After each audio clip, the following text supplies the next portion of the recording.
Welcome to Buddha TNPSC academy. நம்ம இன்றைக்கி என்ன பார்க்க போகிறோம் அப்படின்னாக்க தமிழ் சிற்றிதழ்கள் பற்றி தான் பார்க்க போகிறோம். இது நமக்கு 11th அட்வான்ஸ் தமிழ் புக்கில் கொடுத்துருக்காங்க. மிக முக்கியமானது கொடுத்துருக்காங்க பாருங்கள்.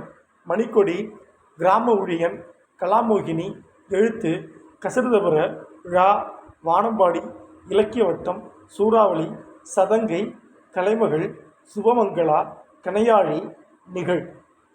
ரைட், பார்க்கலாமா? ஒவ்வொரு நியூஸ் பேப்பருடைய அந்த காலத்தில் எப்படி வந்திருக்குன்னு சொல்லிட்டு பார்த்தோன்னா உங்களுக்கு ஜஸ்ட் நான் இமேஜ் மட்டும் வச்சுருக்கேன், பாருங்கள்.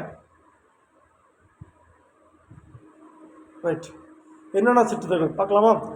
மணிக்கொடி இதழ் 1930 வாரா மற்றும் ஸ்டாலின் ஸ்ரீனிவாசன் 2 பேருமே பார்த்தோன்னா உங்களுக்கு ஆரம்பிச்சிருப்பாங்க. 1943 கிராம ஊழியன் ஆரம்பிச்சிருப்பாங்க. திரிலோக சீதாராம் மற்றும் தூப்பாரா 2 பேரும் சேர்ந்து ஆரம்பிச்சிருப்பாங்க. துறையூர்லேருந்து பார்த்தோன்னா இந்த பத்திரிக்கை வந்துச்சு. அடுத்து 1942 கலாமோகினி பத்திரிக்கை, சாலிவாகனன் மற்றும் ராஜகோபால் 2 பேரும் சேர்ந்து ஆரம்பிச்சிருக்காங்க. அடுத்து 1959 எழுத்து, சீசு செல்லப்பா அவர்கள் ஆரம்பிச்சிருப்பாங்க. சுதந்திர தாகம் ரொம்ப முக்கியமான நூல் அவருடையது. 1970 கசடதபுர, கிரியா ராமகிருஷ்ணன், கந்தசாமி, ஞானகுத்தன், முத்துச்சாமி இவங்கெல்லாம் சேர்ந்து ஆரம்பித்து தான் கசடதபுர. 1957 வானம்பாடி இதில் ஆரம்பிச்சிருக்காங்க. ஆரம்பித்தவர் யாருன்னா கோவிந்தன். 1964 இலக்கிய வட்டம் ஆரம்பிச்சிருந்திருக்காங்க. ஆரம்பிச்சது யார் பார்த்தோன்னா உங்களுக்கு கானா சுப்பிரமணியன்.